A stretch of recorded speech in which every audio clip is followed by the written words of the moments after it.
What if one of the greatest lies ever told wasn't about the future, but about the past? What if Africa didn't just have kings, but rulers whose authority reached beyond land, beyond people, into the sky itself? And what if that truth was buried not because it was false, but because it was dangerous? For centuries we were taught where power came from, who spoke to heaven, and who was allowed to rule show. But ancient Africa carried a different memory, a throne aligned with the stars. A king bound not by armies, but by cosmic law. A system where heaven wasn't distant, it was accountable. This story isn't about fantasy or folklore. It's about what was edited out, renamed, and quietly dismissed. A forgotten model of leadership, spirituality, and balance that challenges how we understand history, faith, and even modern power structures today. As this revelation unfolds, remember, you're not just listening to a story.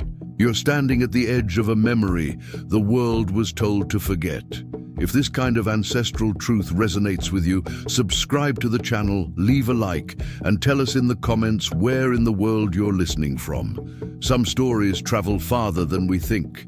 They say every forbidden story starts with a question people were trained not to ask. Long before maps shrank Africa and history books edited its voice, there were kings whose authority didn't stop at borders or armies. This one ruled with eyes lifted to the sky, not down at the ground. Funny thing is, history calls that impossible. Convenient, right? He rose in a world where the heavens weren't distant or abstract. Stars weren't decoration, they were law, timekeepers, witnesses. The sky wasn't poetry, it was governance. While later empires would pretend heaven belonged only to prophets and angels, this king claimed it openly, without apology. That claim unsettled more than rivals. It challenged the neat idea that spiritual authority had a single origin, a single lineage, a single book. So the story was softened, then fragmented, then quietly removed. Ironically, the louder the silence became, the more deliberate it looked. Oral traditions kept whispering what ink refused to write. Elders spoke of a throne aligned with the movement of the stars, of rituals timed not by clocks, but by constellations. Western chroniclers called it myth, the same chroniclers who once thought the earth itself was flat. And that's where the tension begins, because if this king truly believed heaven could be governed, the question isn't whether he was wrong. It's who benefited most from making sure no one remembered why he thought he was right. Silence didn't arrive by accident. It crept in slowly, dressed as scholarship, disguised as objectivity. When written records began shaping what the world would remember, Africa's voice was filtered, trimmed, and often erased. What couldn't be controlled was labeled unreliable. What couldn't be owned was dismissed as legend. The king's story didn't vanish overnight, it fractured. One scroll mentioned him as a ruler of men, another hinted at rituals tied to the sky. Later records ignored him entirely. Funny how history does that. It keeps what fits and loses what doesn't, then calls the loss a coincidence. Colonial scribes preferred clean hierarchies, kings below heaven, heaven above kings. Anything else threatened the structure they were exporting. A ruler who blurred that line wasn't just inconvenient, he was dangerous to the narrative. So the story was stripped of its vertical dimension. Yet absence leaves a shape. In chants, symbols, and names passed down through generations, something remained.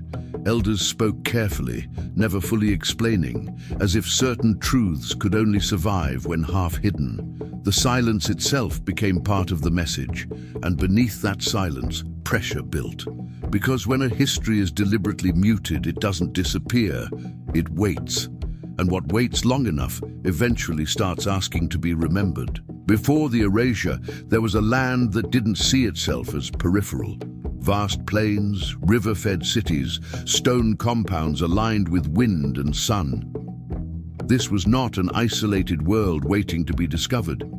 It was a network, Trade routes pulsed across deserts and seas, carrying gold, salt, ideas and stories long before Europe learned to navigate properly. The king emerged from this landscape, not as an exception, but as a culmination. His authority made sense in a place where geography and spirituality were inseparable. Mountains weren't obstacles, they were thresholds. Rivers weren't borders, they were veins. Power flowed where nature allowed it, and leadership followed the same logic. Foreign accounts later called these regions remote. That word did a lot of work. Remote from what exactly? From Rome, from London. Ironically, many of these societies had calendars, laws, and cosmologies, while others were still arguing about whose god controlled the reign. In this world, the throne was never meant to dominate land alone. It stood at the center of crossroads, human, natural, and celestial. The king's court listened to astronomer priests as closely as to warriors. Decisions were weighed against seasons, omens, and the rhythm of the sky. And here's the detail that rarely survives translation. The land itself was considered alive, responsive. To rule it meant understanding its language, which raises an uncomfortable question. If leadership was once tied to cosmic balance, what happens when that balance is deliberately forgotten? The throne itself wasn't just carved wood or cold stone. It was positioned, measured, and consecrated. Its placement followed patterns traced in the sky, not convenience on the ground. When the king sat, he wasn't simply ruling, he was aligning. Body, land, and heavens brought into a single axis. In many African traditions, power wasn't something you seized. It was something you tuned into. The throne acted like an instrument. Sit wrongly, rule wrongly, and drought, unrest, or spiritual disorder followed. Authority came with consequences the cosmos itself enforced. Later, historians reduced this idea to symbolism, as if ancient people needed metaphors to feel important. That's the irony. Modern systems run on abstractions, laws, currencies, digital clouds, yet ancient Africans are mocked for believing a throne could connect worlds. Priests didn't stand behind the throne as decoration. They observed stars, tracked cycles, interpreted shifts in wind and shadow. Their role wasn't to flatter the king, but to correct him. A ruler out of alignment could be removed, not by rebellion, but by ritual failure. And once you understand that, the throne stops being furniture and starts becoming a mechanism, a device meant to stabilize reality itself, which makes you wonder why later powers were so eager to break it, hide it, or pretend it never existed at all. Blood mattered, but not the way later empires would frame it. This lineage wasn't about vanity or purity myths. It was about continuity, a living thread believed to carry memory, obligation, and cosmic responsibility. The king didn't inherit privilege. He inherited a burden that could break weaker men. Stories spoke of ancestors who didn't fully leave when they died. They shifted roles. Some became guardians, others witnesses, others warnings. The living ruler stood among them, not above them. His bloodline wasn't praised for dominance, but feared for accountability. Later traditions outside Africa would call this divine right. That's a lazy translation. This was closer to divine surveillance. Every choice echoed backward and forward through generations. Failures didn't just haunt history, they disrupted balance itself. Colonial writers laughed at the idea of sacred bloodlines, yet strangely had no issue with kings claiming descent from biblical figures or gods. Same structure, different skin tone. One becomes theology, the other becomes folklore. And so the lineage was slowly reframed as superstition. But if blood carried memory, as modern science now whispers through epigenetics, then maybe those ancient elders weren't guessing. Maybe they were remembering something we're only relearning now. Names held weight in this world. Titles weren't decorative, they were warnings. When this king was addressed as Master of the Sky, it wasn't praise meant to inflate ego. It was a reminder of responsibility that stretched beyond the visible. Words shaped reality, and certain words weren't spoken lightly. Later, translators softened those titles.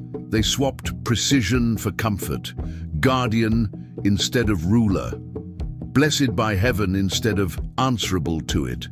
Funny how translation can become censorship without changing a single fact, just the tone. To outsiders, such titles sounded arrogant, even blasphemous. But that reaction reveals more about their beliefs than his. In African cosmology, the sky wasn't owned by a distant god alone. It was a living system, one humans interacted with through discipline, knowledge, and restraint. Missionaries recoiled at the phrasing. A man claiming authority tied to heaven disrupted their monopoly on the sacred. So the title became proof of pagan excess, not spiritual literacy. The irony is thick enough to taste, because once you strip away the discomfort, what remains is unsettling. A ruler whose legitimacy depended on celestial harmony. A title that didn't elevate him above others, but placed him under constant cosmic judgment. And that kind of authority doesn't disappear quietly. It waits for comparison. Parallels began to surface the moment scholars looked away from Africa and then pretended not to see the resemblance. Kings elsewhere spoke to gods, received laws from mountains, ruled by covenant rather than vote. Somehow, when those stories came from Jerusalem or the Nile, they were treated as foundations. When they came from deeper in Africa, they became footnotes. The structure was almost identical: a chosen ruler, a sacred order, a cosmic mandate. The difference wasn't substance, it was framing. One tradition was canonized, the other was archived, mislabeled, or quietly ignored. Same architecture, different shelf. This king's story echoed patterns later celebrated in scripture. Not copied, not borrowed, parallel. Independent systems arriving at the same conclusion. Power without spiritual alignment collapses. Heaven wasn't metaphorical, it was jurisdictional. That comparison made people uneasy, because it suggested Africa wasn't just participating in ancient wisdom, it was producing it. And that idea didn't sit well with narratives built on linear civilization pipelines. So the parallels were dismissed as coincidence. Convenient coincidence. But coincidence stops being convincing when the patterns keep repeating. And the more those patterns align, the louder the unasked question becomes. At the center of it all stood a symbol few outsiders were meant to see clearly. Sometimes it was described as a throne, other times as a stone, a staff, or a seat that never moved yet was never truly still. Its power wasn't in ornament but in orientation. It faced the sky with intention, aligned to moments when the sun or stars crossed invisible thresholds. Those who guarded it understood something modern minds often miss. Symbols weren't decorations, they were technologies. This one tracked time, seasons, and fate all at once. When light struck it at precise angles, it signaled moments of decision: when to plant, when to wage war, when to wait. Later observers reduced it to ritual theater. That's easy to do when you don't understand the math behind the myth. Stone circles across the world get praised as scientific wonders. African ones get called ceremonial curiosities. Same precision, different respect. The symbol also carried a warning. If misused, it went dark. No light, no sign, no blessing. The heavens, it was believed, withdrew cooperation. The king didn't command the sky, he negotiated with it, and that's where the story tightens. Because a symbol that responds to alignment rather than force doesn't survive conquest easily. It can't be stolen and used. It only works for those who understand what comes next. The king was never simply crowned. He was removed from the world before being returned to it. Days of isolation followed, sometimes weeks. No mirrors, no crowds, only fasting, breath, and the slow recalibration of the senses. Power, in this tradition, required silence before speech. During this separation, elders and priests watched the sky. Certain stars marked permission, others marked danger. If the signs failed, the ritual stopped. No exceptions. Destiny here wasn't forced, it had to agree. That alone tells you how different this system was from later empires obsessed with inevitability. When the king returned, he did so changed. Not euphoric, not triumphant, focused, as if carrying weight most people couldn't see. The ritual didn't promise success. It promised accountability. Every action afterward echoed against what he had witnessed in the unseen. Outsiders called these rites primitive. Yet, stripped of the chants and symbols, what remains looks uncomfortably sophisticated. Psychological conditioning, ethical anchoring, and cosmological calibration. Modern leadership programs try to recreate fragments of this and call it innovation. And still, one question lingers beneath the ritual. If a ruler had to be approved by the sky itself, what happened when foreign powers arrived who didn't believe in asking permission at all? The sky wasn't distant in this worldview. It was territory, regulated, observed, respected. Seasons weren't weather patterns, they were agreements. Rain arrived when balance was honored, drought followed when it wasn't. The king's role was to maintain that contract, not dominate it. Calendars weren't decorative either, they were political tools. Control over time meant control over ritual, agriculture, and movement. When to gather, when to wait, when to act. Whoever interpreted the sky-shaped reality on the ground, that kind of authority didn't need armies. This is where discomfort sets in for modern minds, because it suggests governance once extended beyond borders into cycles and consciousness. Heaven wasn't abstract belief, it was infrastructure. Ignore it, and the system collapsed. Respect it, and stability followed. Later empires separated the sacred from the administrative. Priests advised, kings ruled. In this older system, that split didn't exist. The sky was policy, the throne was enforcement, and the people understood the consequences of imbalance long before the term existed. So when outsiders arrived dismissing the heavens as superstition, they weren't just attacking belief. They were dismantling an entire operating system. And once time itself is taken away, something far deeper begins to fracture. Pressure always comes from the outside before it's felt within. Traders turned into missionaries, missionaries turned into administrators. Each arrival came with smiles, then rules, then revisions. What they couldn't translate, they condemned. What they couldn't control, they renamed. The king's authority made no sense to them. A ruler accountable to the sky threatened systems built on hierarchy alone. Heaven, in their framework, was distant and exclusive. Access was mediated. This African model collapsed that distance, and that collapse felt dangerous. So the narrative shifted. The king wasn't wise, he was deluded. The rituals weren't precise, they were dark. The throne wasn't aligned, it was cursed. Language did the work. Violence hadn't finished yet. Words can conquer quietly. Resistance followed, not always with weapons. Some elders hid knowledge inside songs. Others fragmented rituals on purpose, so no single outsider could reconstruct them. Survival required camouflage. The sky didn't disappear, it went underground. And in that tension, something irreversible happened. When a system built on balance collides with one built on extraction, the damage isn't immediate. It's delayed, which makes the aftermath harder to trace and easier to deny. What followed wasn't sudden collapse. It was reinterpretation. The king's image was slowly redrawn, not with ink, but with insinuation. Where he had once been described as a mediator between worlds, he became a tyrant, clinging to superstition. Same figure, new lens. Texts were translated selectively.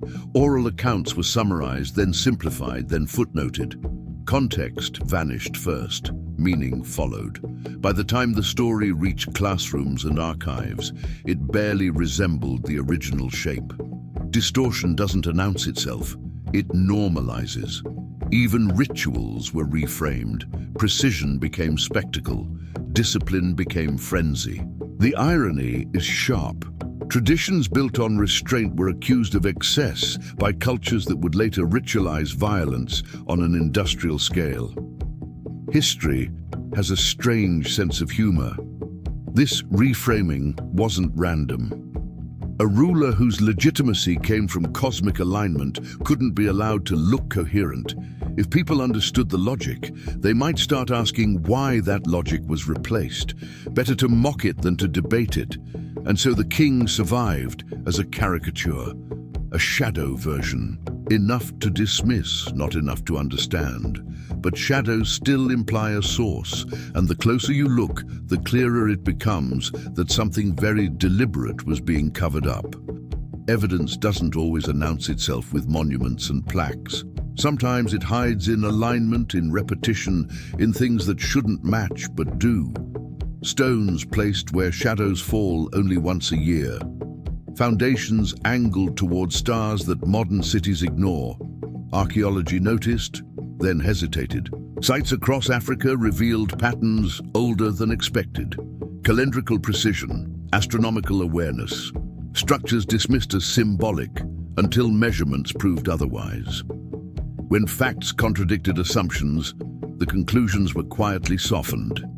Data stayed. Implications didn't. Inscriptions told partial truths. Names scratched, symbols worn down, meanings debated endlessly. Scholars argued over function instead of intent. It was safer to ask how than why. Why leads to uncomfortable lineage? How can be neutralized? Even so, fragments aligned with oral accounts too precisely to ignore. The sky was mapped on Earth. The throne wasn't mythologized after the fact. It was engineered. That realization shifted the question from did they know to why were we told they didn't? And once that door cracks open, it never fully closes, because if the stones remember what texts forgot, then history isn't missing. It's waiting for someone to stop looking away. The patterns didn't stop at borders. When researchers compared myths across continents, the similarities became harder to dismiss. A sky-governing ruler here, a star-born lawgiver there, different names, same architecture. Africa wasn't borrowing. It was resonating. In the Americas, stories spoke of leaders descending from the sky, teaching calendars and balance before disappearing. In Mesopotamia, kings ruled by mandate of the heavens. In Egypt, divine kingship was institutionalized. Funny how Africa is rarely placed at the center of that web, even when timelines suggest it should be. The irony is sharp. Scholars love diffusion theories, just not when diffusion flows outward from Africa. Then it becomes coincidence, parallel evolution, or mystery without source. Same data, different comfort level. What emerges instead is a map of shared ancient logic. Heaven as order, earth as reflection, kings as custodians, not owners. The African model fits cleanly into this global pattern, almost too cleanly for those invested in other origins. And once these connections surface, the story stops being local. It becomes planetary, which raises the next uncomfortable question. If this knowledge was shared once, who decided where its center would be remembered and where it would be erased? Fear doesn't always look like panic. Sometimes it looks like revision committees and polite dismissals. A king whose authority was tied to the sky didn't just disrupt theology, he destabilized hierarchy. Because if heaven could authorize an African ruler, the racial ladder built centuries later had no foundation. That's where denial hardened into doctrine. The heavens were recast as abstract. African cosmology became belief instead of system. The sky was removed from Africa and reassigned elsewhere under stricter control. Monopoly requires exclusivity. The fear wasn't of magic or myth. It was of competence, of precision, of the possibility that African societies once operated with an integrated cosmic science that didn't need external validation. That kind of independence is threatening to any empire. So the sky was declared neutral territory, universal but somehow inaccessible to Africans, an invisible fence built with language instead of walls. The king's claim became heresy rather than expertise. And once heaven is taken away, the throne collapses naturally. Not because it failed, but because the terms of reality were rewritten, which makes the next chapter inevitable and far more revealing. Collapse rarely looks like defeat. It looks like abandonment. The throne didn't fall in battle, it was starved of context. Without rituals, without interpreters of the sky, its function dimmed, not broken, inactive, like a mechanism denied its key. Foreign rule didn't need to destroy the symbol, it only needed to make it unusable, remove the calendar, interrupt the lineage, ban the rites. Once alignment was impossible, authority unraveled on its own. The heavens didn't withdraw. Access did. Stories tell of the throne being hidden, sealed, or symbolically emptied. Not out of fear, but foresight. Elders understood cycles. What couldn't survive conquest could survive concealment. Better dormant than corrupted. Later generations would speak of a lost seat of power, assuming loss meant disappearance. But in older logic, loss meant pause. Nothing sacred was ever considered permanently gone, only waiting for conditions to return. And that's the hinge of the mystery. Because if the throne wasn't destroyed, only silenced, then its story doesn't end here. It shifts. And what sleeps that long rarely does so without reason. What survived didn't march openly into the future. It traveled quietly, braided into rhythm, breath, and memory. When people were scattered, the sky went with them, encoded in drums, chants, movements, and pauses between words.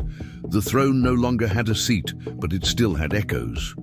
Across the diaspora, fragments resurfaced in altered forms. Spirits became intermediaries again. Time followed cycles, not lines. Rituals still asked permission before action. Names changed, structures shifted, but the core logic stayed intact. Balance first, alignment always. Outsiders saw only religion. They missed the archive hidden inside it. These traditions weren't inventions of exile. They were continuations under pressure. Systems designed to survive disruption by becoming flexible, portable, almost invisible. Ironically, the more these practices were suppressed, the more resilient they became. You can burn books. You can't erase muscle memory. The sky was remembered in bodies when it could no longer be marked in stone. And that survival carries weight. Because if the knowledge endured without a throne, without land, without recognition, then what happens when people begin to realize they're not reconnecting to myth, they're recovering a system? Modernity didn't erase the past, it just renamed it. Concepts once rooted in cosmic balance were stripped of origin and repackaged as psychology, wellness, or abstract spirituality. Funny how ideas become respectable once their source is blurred. Movements today speak of alignment, energy, cycles, and intention. They study circadian rhythms, seasonal affect, ancestral trauma. Science is slowly circling truths African cosmologies held without needing permission. The irony writes itself. Politically, the loss still echoes. Systems imposed without cosmic accountability tend to favor extraction over balance.